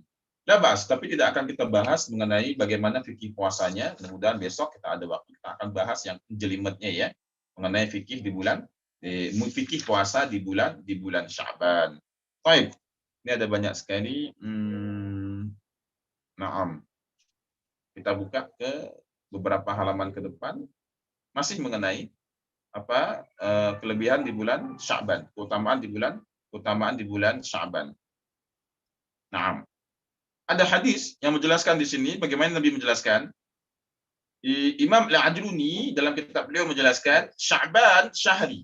Nabi menjelaskan bulan Sya'ban itu adalah bulan Sya'ban itu adalah bulanku. Wa Ramadan syahrullah. Saya enggak jelaskan di kitab di halaman berapa karena kitab kita beda-beda Bapak semuanya. Wa Ramadan syahrullah di kitab Kashful Khafa. Naam, ini Imam Ajluni menjelaskan dalam kitab Kashful Khafa. Saya enggak bilang di kitab Mazhab Sya'ban ini halaman berapa karena khawatir terjadi perbedaan cetakan ya. Sya'banu syahri, bulan Sya'ban adalah bulan kemudian Nabi. Maka Nabi banyak sekali berpuasa di bulan tersebut. Wa Ramadan syahrullah, dan bulan Ramadan adalah bulan Allah.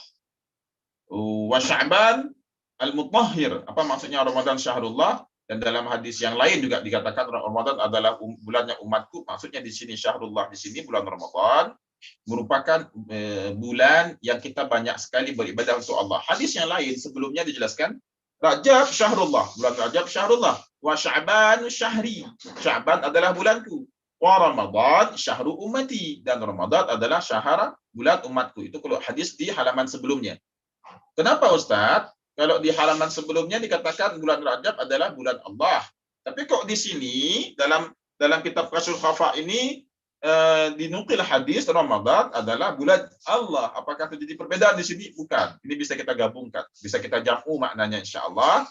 Yang pertama hadis menjelaskan Ramadan syahru ummati. Bulan Ramadan adalah bulan umatku, bulan di mana umat Nabi banyak kesempatan untuk beribadah. Banyak sekali variasi ibadah di bulan Ramadan. Kemudian Ramadan syahrullah adalah bulan benar-benar kita banyak beribadah kepada Allah. Naam. Kemudian lihat lagi ya. Wa Sya'ban al-mutahhir. Sya'ban mutahhir. Bulan Sya'ban itu bulan penyuci. Bagaimana kau Dennis bulan Sya'ban? Bulan penyuci.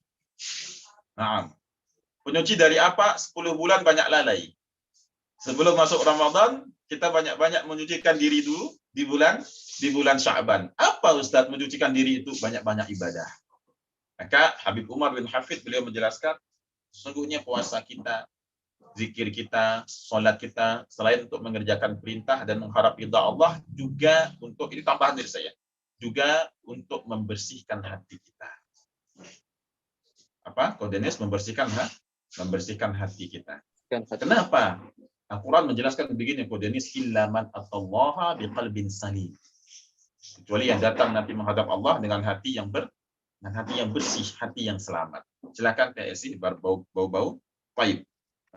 Setelah kita pahami, hadirin sekalian semuanya, bagaimana keutamaan di bulan Sya'ban, ini banyak sekali fadilahnya. Apalagi nanti di malam Lailah Nisfi Sya'ban, Ustaz, tapi ada yang bilang hadisnya dhaif. Ada yang bilang tak usahlah kita kumpul-kumpul di malam Lailatul Nisfi Sya'ban. Karena hadirin sekalian, ada banyak sekali tulisan-tulisan medsos, tulisan-tulisan yang tersebar di medsos kita yang sebagian menjelaskan akan fadilah malam Lailah Nisfi Sya'ban, sebagian mengkritik. Menurut hemat kami, hendaknya belajar dulu baru kita bisa pahami bagaimana tulisan tersebut. Karena nanti penulis di sini Syekh Said Muhammad Alwi akan menjelaskan dengan detail pendapat ulama yang menyetujui akan menghidupkan malam Lailah nisfi Sya'ban, pendapat ulama yang tidak menyetujuinya. Insyaallah besok kita akan sama bahas karena itu masih di bab yang ke depan. Karena itu kami harapkan ikutlah kajian daurah ini sampai habis. Jangan cuma sehari. Nanti bingung, nggak paham keseluruhan kitab. Khairan. Setelah kita pahami akan fadilah di bulan Sya'ban ini, bagaimana Nabi sendiri sangat menaruh perhatian, sangat memberikan perhatian mengenai bulan Sya'ban yang ibadah di dalamnya merupakan bagian dari penghormatan kita kepada bulan Ramadan. Kita mau masuk bulan Ramadan, ya usaha dulu di bulan Sya'ban agar di bulan Ramadan nantinya tubuh kita, pikiran kita, hati kita sudah terbiasa dengan ibadah. Kemudian bab selanjutnya. Ini bab yang sangat saya sukai dan juga para ulama di Mekah sering sekali membahas bab ini. Kalau lagi bahas kitab Madzhab Sya'ban. Ulama di Yaman juga suka bahas bab ini. Syahrus salati ala Nabi sallallahu alaihi wasallam. Bulan Sya'ban merupakan bulan untuk kita banyak-banyak bersalawat kepada Nabi sallallahu alaihi wasallam. Sebagian ulama, Pak, guru kami menjelaskan begini. Orang yang masuk bulan Sya'ban dan kemudian dia akan melewatinya lalu masuk ke bulan Ramadan tapi cintanya kepada Rasulullah tidak bertambah, hei kamu ngapain aja di bulan Sya'ban? Kira-kira terjemahnya seperti itu. Hei kamu ngapain aja di bulan Sya'ban? Orang di bulan Ramadan tidak mau mengamalkan hal-hal yang sunnah. Cara buka puasa dia buka puasa dengan yang aneh-aneh. Sekali buka puasa, balas dendam semuanya. Tak ada dia buka puasa dengan kurma, tak ada dia buka puasa dengan putih, padahal itu merupakan bagian yang diajarkan oleh Rasulullah. Tak ada dia sholat malamnya Ramadan. Kenapa? Karena semuanya minimnya cinta kepada Nabi kita, minimnya cinta kepada Rasulullah. Makanya di bulan Sya'ban ini diajarkan banyak-banyak salawat dulu. Karena orang kalau udah sering-sering menyebut itu akan meningkatkan cinta. Orang yang cinta sama dunia, hidupnya bahas dunia saja. Orang yang cinta dengan mobil sport, hidupnya bahas mobil sport aja. Orang yang cinta dengan iPhone, hidupnya bahas iPhone aja terus. Maka orang yang cinta dengan nabinya, hidupnya itu akan banyak mengingat nabinya sallallahu alaihi wasallam. Dengan apa kita mengingat nabi kita? Satu, salawat. Dua, dengan banyak-banyak baca sirah nabi sallallahu alaihi wasallam. Wa min mazaya, dan dari keutamaan bulan Syahri Sya'ban ini, annahu merupakan asy-syahrul ladzi nazzalat fihi ayah. Dia merupakan ayat turunnya perintah yang menganjurkan kita untuk banyak-banyak selawat kepada Nabi sallallahu alaihi wasallam. Assalah wassalamu ala Rasulillah sallallahu alaihi wasallam. Wa ya qauluhu ta'ala innallaha wa malaikatahu yusalluna 'alan nabi ya ayyuhalladzina amanu sallu 'alaihi wa sallimu taslima. Ustaz, ya, apakah kita bersalawat itu merupakan Nabi kita butuh kepada salawat? Kita lihat hakikatu as-salati ala Nabi sallallahu alaihi wasallam. Ada pendapat menarik di sini dari qala Asy-Syaikh Izzuddin Ibnu Abdul Salam rahimahullah taala. Laisat as-salah ala Rasulillah sallallahu alaihi wasallam syafa'atan minna lahu, bukan berarti syafaat bagi dari kita untuk Rasulullah, bukan. Fa inna mithlana la yashfa'u li mithlihi. Kita ini enggak bisa memberikan syafaat. Walakin Allah Subhanahu wa taala amarna bi mukafa'atin min an'ami 'alaina wa ahsani ilaina. Di sini Allah memerintahkan kepada kita agar kita menjadi orang yang mukafa'ah, orang yang tahu balas budi. Orang yang tahu balas budi kepada orang yang telah memberikan banyak sekali nikmat kepada kita. Apa nikmat yang paling besar? Nikmat yang paling besar merupakan nikmat iman, nikmat Islam. Dari mana kita dapatkan? Melalui hidayah yang disampaikan oleh Rasulullah sallallahu alaihi wasallam, dan itu balas budi kita kepada Nabi kita. Sebesar apa kita cinta dan kita memahami akan nikmat-nikmat Islam ini, maka akan besar pula salawat yang kita baca kepada Nabi kita sallallahu alaihi wasallam. Karena kita nggak akan mampu untuk membalas kebaikan Nabi kita yang di dunia Nabi kita mengajarkan Islam kepada kita, sampai ajaran Islam kepada kita dari sahabat tabi'in sampai ke ulama, sampai ke guru kita sekarang. Itu merupakan usaha dari Nabi. Dan nanti di hari akhirat, hadirin sekalian, di mana di yaumul mahsyar semuanya bingung nanti mau kemana. Dari Nabi Adam sampai Nabi Isa, tidak ada yang menghadap kepada Allah. Sampai kita kepada Rasulullah, maka Rasulullah pun menghadap kepada Allah, dan Nabi minta syafaat agar diselesaikan segala urusan mahsyar, agar setiap orang nantinya akan dihisab. Maka ini merupakan bagian dari budi dari mukafaah kita, bagaimana kita faham balas budi kita kepada Rasulullah Sallallahu Alaihi Wasallam. Bukan berarti kita memberikan syafaat kepada Rasulullah, bukan. Wabadu. Kemudian dijelaskan juga beberapa hadis yang menjelaskan mengenai pahala salawat. Man shalla alayya salatan sallallahu alaihi biha asharan. Barang siapa yang bersalawat kepadaku 10 kali, maka nanti Allah akan bersalawat kepadanya 10 kali. Bukan berarti di situ maksud daripada salawat Allah kepada kita merupakan sama seperti salawat kita, bukan.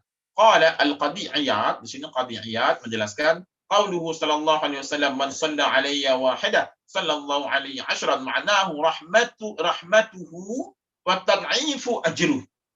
Yang merupakan di situ rahmat dari Allah dan tan'if adalah dilipat gandakan pahala bagi kita, dilipat gandakan pahala bagi kita. Kemudian ada ayat lain menjelaskan man jaa'a bil hasanati falahu asyru amsaliyah. Barang siapa yang berbuat satu kebaikan akan dilipat gandakan 10. Tapi saya pernah tanya ini ke Syekh saya dulu, namanya Syekh Abdul Karim. Saya tanya, Syekh, kenapa di ayat ini ayat di juz 8 hadirin sekalian, Allah menegaskan satu perbuatan baik. Oke, khairan insyaallah, nanti kita coba lihat ya. Mufatma ya. Pak Dr. Hari juga. Naam, ada banyak pertanyaan, tolong di-save dulu ya Silmi ya. Kemudian kita coba lanjutkan lagi, kita baca lagi tadi penjelasan dari Qadi Iyad. Hadirin sekalian, saya pernah tanya ke Syekh Abdul Karim. Syekh, saya tanya, di juz 8 Allah menjelaskan satu ibadah dikali 10, akan diganjar 10 kali lipat. Man jaa'a bil hasanati falahu asyru amsaliyah. Kita membaca subhanallah, maka Allah akan lipat gandakan sebanyak 10 kali. Tapi Kodenis dan hadirin semuanya, di surat Al-Baqarah juz 3 halaman ketiga di situ ada ayat menjelaskan kalau kita buat satu ibadah berupa sedekah, satu sedekah itu akan dikali lipat 700. Ya, satu 10, satu 700. Saya tanya ke Syekh, kenapa di sini ada perbedaan? Ayat begini 10, ayat begini 700. Syekh Abdul Karim itu udah tua beliau. Syekh tua, ahli hadis. Waktu itu juga ngajar tafsir di kami. Beliau pun menjawab, wadzalika jaa'a min huna. Itu datangnya dari sini. Dari keikhlasan. Dari mana? Dari keikhlasan. Semakin ikhlas seorang hamba beramal, maka akan semakin dilipat gandakan. Semakin dia suka mengungkit-ungkitnya, masih di surat yang sama Al-Baqarah juz 3, ayat paling bawah di halaman tersebut, halaman ketiga, Mushaf cetakan Madinah, ayat paling bawahnya, kalau kita mengungkit-ungkit, amalan kita hilang nanti. Hilang seperti apa? Hilang seperti kita membaca, meletakkan tanah di atas batu, kemudian datang cucuran hujan, hilang tanahnya tadi.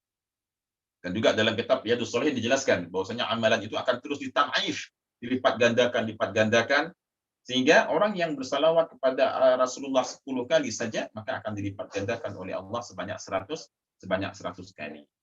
Wa ba'duh, Nabi juga menjelaskan di sini aktsirus salah. La, di sini Imam Nawawi mengatakan makna dari aktsirus salah, na'am. Hadis dari aktsirus salah, fakam aj'alu laka min salati. Seberapa banyak saya menjadikan salawat dalam doaku untukmu. Ini seorang sahabat tanya kepada Rasulullah SAW, yakni Ubay bin Ka'ab. Berapa banyak saya membaca salawat untukmu di dalam doaku. Fi min salati. Salati di sini makna lughawi, bukan makna syar'i.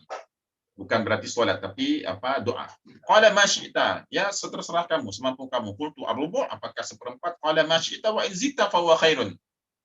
Seperempat dari doa kita, Nabi bilang tambahkan. Qultu an-nisf, qala ma syi'ta wa in zidta fa huwa khairun. Kalau kamu memang masih mampu, tambahkan lagi. Aj'alu laka salati kullaha, ya Rasulullah, apakah aku menjadikan salawatku untukmu dalam doa itu secara keseluruhannya adalah salawat untukmu? Qala idzan tukfa hammuka wa yughfaru laka dzambuk. Kalau begitu, kalau kamu menjadikan dalam doa kamu adalah semuanya salawat untukku, nantinya tukfa hammuk, akan dihilangkan, akan diangkat kegundahanmu. Siapa orang tak ada kegundahan, Pak? Siapa orang tak ada kegelisahan? Ustaz, hidup saya aman-aman saja. Kamu bukan hidup, jangan-jangan itu. Hidup saya tak ada masalah. Jangan-jangan kamu bukan hidup itu. Siapa orang tak ada kesusahan dalam kepayahan dalam hidupnya? Sehingga sebagian ulama mengatakan kalau ingin diangkat kesusahan hidup, banyak-banyak selawat kepada Rasulullah. Ini hadis bisa kita maknai secara tersurat, bisa kita maknai secara tersirat. Hadirin sekalian, kita banyak sekali mendengarkan jenis salawat. Di antaranya ada salawat tibbil qulub. Ada salawat apa? Tibbil qulub. Ada salawat lagi, ada salawat munjiat. Ada salawat lagi nariyah. Ada banyak sekali macam salawat. Yang salawat tersebut dalamnya diselipkan beberapa hajat. Mana dalilnya? Ini dalilnya. Jadi kalau ada yang bilang, Ustaz, ini bid'ah, tak ada dalilnya ini, salawat bil qulub. Ini dalilnya. Kita jadikan salawat tersebut merupakan doa kita. Ada banyak sekali disusun oleh para ulama. Apa hukumnya, Ustaz? Kita membuat salawat sendiri. Hukumnya boleh. Di antaranya Imam Syafi'i. Imam Syafi'i membuat salawat sendiri juga. Naam. Maka kalau orang punya banyak masalah, mungkin penyebabnya jarang solah. Yani jarang solah ala habib, jarang salawat. Bagaimana orang banyak masalah? Mungkin karena jarang solah. Yani solah di sini salawat kepada Nabi sallallahu alaihi wasallam. Kalau orang sering bersalawat, apa kata Nabi? Tukfaru hammuk. Nanti dia akan diangkat, dihilangkan kesusahannya, wa yughfaru laka dzambuk, dan akan diampuni dosa kamu. Perlu kita pahami, Kang Rudi Kohdianis, dosa itu berbekas. Apa makna dosa itu berbekas? Dosa itu akan diiqab di akhirat dan ada dampak pada kehidupan kita. Mana pula dalilnya, Ustaz? Tadi dalil tadi itu. Yang kalau kita berbuat dosa, maka ada satu titik hitam di hati kita. Jadi orang yang banyak kesusahan, jangan-jangan susahnya itu karena dosanya. Gus Bahar pernah bilang, kita pulang ke rumah Kang Muhammad Nuh sini ya, dan lama kita nggak ketemu Kang Muhammad Nuh. Antum sekelas sama Kohdianis ya? Sama kamu takin semuanya. Nah, Kang Muhammad Nuh, ada orang pulang ke rumah, istrinya cemberut, istrinya cerewet. Nah, mungkin itu karena maksiat dia di luar. Maksiat dia di luar, pulang ke rumah, Allah berikan dampaknya dulu. Kalau dosa, tetap tercatat. Dampak tetap ada. Bagaimana cara kita, Ustaz, untuk menghilangkannya? Istighfar, salawat. Karena salawat dikatakan tukfahammuk wa yughfaru dzambuk. Baik, ba'du. Kita tutup di sini kajian hari ini dengan menjelaskan bagaimana kelebihan dan keutamaan dari salawat kepada Nabi Sallallahu Alaihi Wasallam. Kenapa saya tertarik untuk membahas kelebihan salawat di sini? Agar orang paham. Bulan Sya'ban itu bulan banyak-banyak ibadah. Bulan banyak-banyak kita untuk bersalawat. Semakin banyak salawat, semakin tambah cinta kita kepada Nabi, semakin semangat kita untuk mengamalkan sunnah-sunnah Nabi di bulan Ramadan. Waqala inna fadaila as-salati ala Nabi sallallahu alaihi wasallam katsiratun. Ada banyak sekali fadilah salawat kepada Nabi sallallahu alaihi wasallam, tapi tidak disebutkan semuanya. Di sini wa inna ma nazkuru minha jumlatan mujizatan. Di sini kami akan menyebutkan hanya sebagian saja.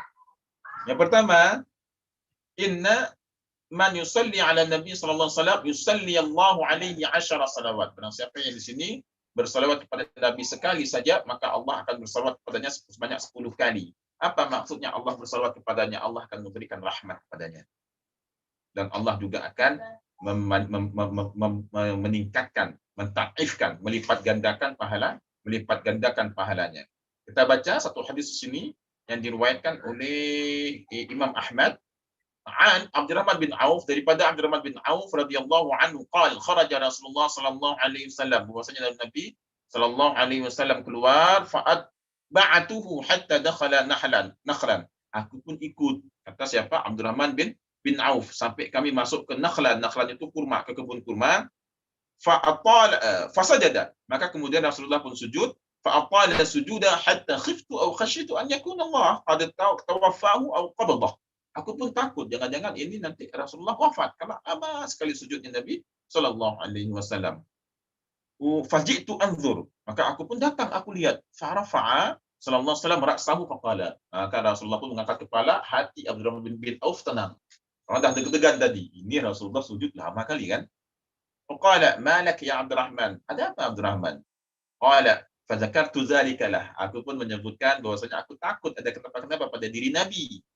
Qala inna Jibril alaihi salam qala li, bahwasanya Jibril berkata kepadaku, ala ubashiruka anna Allah azza wa jalla yaqulu, wahai Muhammad, mau enggak aku berikan kabar gembira kepada kamu bahwasanya Allah Subhanahu wa taala berkata, man shalla 'alaika shallaitu 'alaihi, barang siapa yang bersalawat kepadamu, sallaitu alaih. Ini hadis penguat daripada ayat tadi.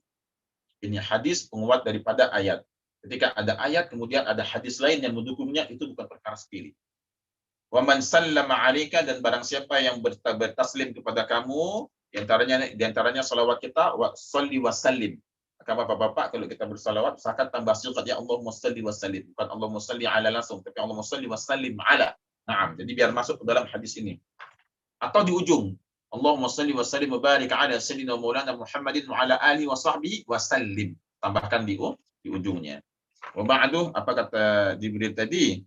Wa qala, Allah berkata di sini, wa man sallama 'alaika salamtu 'alaihi, wa fi riwayatin fasajadtu lillahi ta'ala syukran. Maka Nabi, kenapa Nabi bersujud? Karena Nabi ingin bersyukur kepada Allah akan khabar yang baik mengenai dibalasnya pahala salawat dari umat Nabi sallallahu alaihi wasallam. Lihat bagaimana cintanya Nabi kita kepada kita. Ketika ada hal yang baik, Nabi akan tersenyum. Maka tersenyumnya itu agak sedikit tertawa.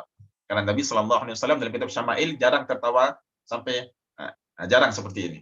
Banyaknya senyum doang. Senyum doang. Sekali-kali Nabi akan tertawa sehingga kelihatan geraham beliau. Kapan? Ketika ada kabar baik yang berkaitan dengan keadaan umat Nabi seperti ampunan ataupun akan diselamatkan dari api neraka, barulah Nabi tertawa sampai kelihatan geraham. Banyaknya ketawa Nabi itu hanya senyuman doang. Ba'du, kita lihat lagi, kita hanya bahas 3 fadilah di sini, sisanya kita akan bahas besok. Dan besok saya berharap mudah-mudahan peserta keluarga besar Khadimus Sunnah dan juga dari para peserta yang sudah ikut kajian hari ini, tolong ikut kajian besok, karena beberapa masalah yang anjlumit, terutama terkait masalah fikih di bulan Sya'ban, saya akan bahas saya akan bahas di hari Ahad besok. Maka ikutilah sampai akhir sehingga kita bisa memahami isi dari kitab Madza fi Sya'ban. Kalau kita cuma baca sekilas tanpa akhir, nanti nggak akan dapat semuanya. Kitab ini nggak akan memberikan sirnya kepada kita kalau kita nggak mau mengkhatamkannya. Ba'du, kita lihat di sini, man shalla alaihi sallallahu alaihi wasallam, shalla alaihi Rasulullah Sayyidina Muhammad. Barang siapa yang bersalawat kepada Nabi, maka Rasulullah juga akan meminta rahmat untuknya nantinya. Fa'an Anas bin Malik radhiyallahu anhu qala Rasulullah sallallahu alaihi wasallam, man shalla alayya balaghatni. Barang siapa yang salat kepadaku, balaghatni salatuhu wa sallaitu alaihi. Akan disampaikan kepadaku salawatnya dan aku akan bersalawat untuknya. Salawat dari Nabi, yakni Nabi minta rahmat kepada kita. Wa kutiba lahu siwa dzalika 10 hasanat, dan akan dicatat baginya 10 kebaikan. Baik, tadi saya ada yang lupa di bab ini, Kang Mutaqin, Kang Denis, bahwasanya Nabi sallallahu alaihi wasallam beliau seringkali berdoa di bulan Sya'ban untuk minta pentahwilan kiblat. Itu tadi Kang Denis ya. Nah, ini saya kurang membahas tadi di situ. Itu menunjuk dan di balik itu sama-sama kita pahami, Kang Muhammad Nuh, Nabi sallallahu alaihi wasallam kalau berdoa sekali diijabah enggak, Kang Denis? Diijabah. Nah, diijabah kan? Nah, tapi kenapa di situ Allah tidak langsung mengijabah doa Nabi? Ini kalau dalam fikih namanya, dalam usul fikih yang kita pernah pelajarin, tapi di warakat nggak ada, Kang Denis, ada di kitab Lubul Usul, sunnah libayanin. Sunnah libayanin, bukan menunjukkan kekurangan Nabi, bukan, tapi untuk memberikan penjelasan di dalamnya. Terkadang ketika kita berusaha untuk bisa sukses, itu kudu capek dulu. Ketika kita berdoa, terkadang diijabah, terkadang tidak diijabah. Terkadang diijabah dengan usaha yang berat, dengan usaha yang melelahkan. Maka di dalam proses pentahwilan kiblat, selain tadi ada hikmah yang bisa kita ambil fikih sirahnya, bagaimana kita benar-benar menyelisihi orang-orang Yahudi. Yang kedua, ketika kita berdoa itu hendaknya sungguh-sungguh. Ketika kita berikhtiar hendaknya juga sungguh-sungguh. Bagaimana Nabi kita saja yang diijabah dengan sekali berdoa, Allah tunda dulu sampai Nabi berulang kali berdoa, baru Allah ijabah. Apa maknanya? Memberikan kesan kesungguhan bagi kita. Dan di sini juga beberapa fadilah salawat ini memberikan kesan bagi kita agar sungguh-sungguh bersalawat kepada Nabi Sallallahu Alaihi Wasallam. Orang yang banyak bersalawat, insya Allah akhlaknya akan baik, adabnya akan baik. Kenapa? Karena pelan-pelan dia akan cinta kepada Nabi, dia akan belajar, marahnya pun ikut marah Nabi, sedihnya pun ikut bagaimana Rasulullah, dan bahagianya pun akan ikut Rasulullah, cara jalan, cara makan, dia akan ikut Rasulullah Sallallahu Alaihi Wasallam. Wa ba'du, inna man shalla ala Nabi Sallallahu Alaihi Wasallam, sallat alaihi malaikatullah. Barang siapa yang salawat kepada Nabi, maka malaikat pun akan bersalawat kepadanya. Kita lihat di sini hadis menjelaskan Rasulullah SAW bersabda, hadis riwayat Anas bin Malik.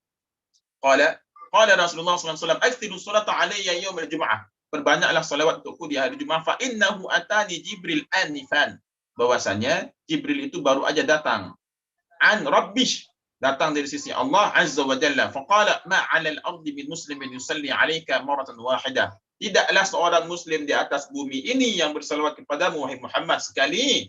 Illa sallaitu ana wa malaikati 'alaihi 'asyara. Maka Allah akan bersalawat untuk kita, yakni mencucurkan rahmatnya pada kita, dan para malaikat di langit bersalawat. Maka orang ini viral di langit. Kodenis lagi viral sekarang. Di bumi Kodenis. Nanti kalau kita banyak-banyak bersalawat, Allah akan bersalawat untuk kita, dan malaikat semuanya juga akan bersalawat kepada kita. Maka orang ini pun akan viral di langit. Ya. Kang Muhammad Nuh, suara saya kedengaran? Di saya videonya udah agak macet, labas, mungkin HP saya udah panas. Kita udah di akhir daurah kita untuk hari ini. Tadi kita mulai, saya ingat saya tadi buka jam 6:20. Nah, jam 6:20 ini kita udah selesai. Insya Allah esok hari kita akan bahas mengenai pembahasan akan malam Lailah Nisfi Sya'ban, mengenai perbedaan fikih di dalamnya, dan kita akan bahas semua pertanyaan-pertanyaan hari ini. Silmi, tolong pertanyaannya di screenshot dulu ya.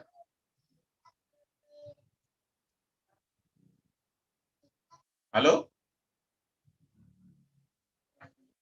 Baik, Kang Muhammad Nuh.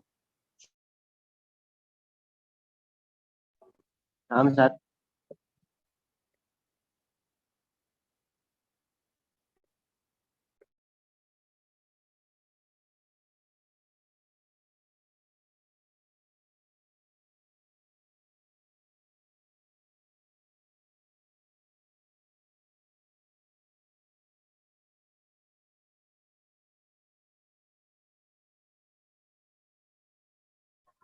Tes, barusan saya kelempar, suara saya kedengaran? Terdengar, Ustaz. Baik, Kang Silmi atau Kodenis boleh pertanyaannya di screenshot dulu ya. Baik, Ustaz. Oke, jadi besok materi kita 45 menit, sisanya 45 menit kita akan jawab pertanyaan-pertanyaan, insya Allah. Apa aja yang kita akan bahas besok, diantaranya membahas mengenai perbedaan fikih di malam Lailah Nisfi Sya'ban, kemudian ada keutamaan apa aja di malam Nisfi Sya'ban, kemudian ada sedikit tambahan dari mu'alif menjelaskan mengenai keutamaan lainnya, diantaranya keutamaan zikir, keutamaan Al-Quran. Pertanyaan kembali, kenapa beliau membahas keutamaan zikir, keutamaan Al-Quran? Tentunya setelah kita pahami maksud dari kitab ini, beliau ingin menyadarkan kita. Sebelum masuk bulan Ramadan, bersihkan dulu hati kita. Dengan apa? Dengan amalan, dan juga dengan banyak-banyak taubat kepada Allah. Agar ketika masuk bulan Ramadan, secara hati, secara pikiran, secara jasad, kita udah siap nanti. Dan insya Allah, cukup untuk hari ini. Pertanyaannya di-save dulu, insya Allah besok kita akan mulai di jam yang sama, 45 menit materi, 45 menit kita akan tanya jawab, dan diakhiri dengan pemberian sanad nanti.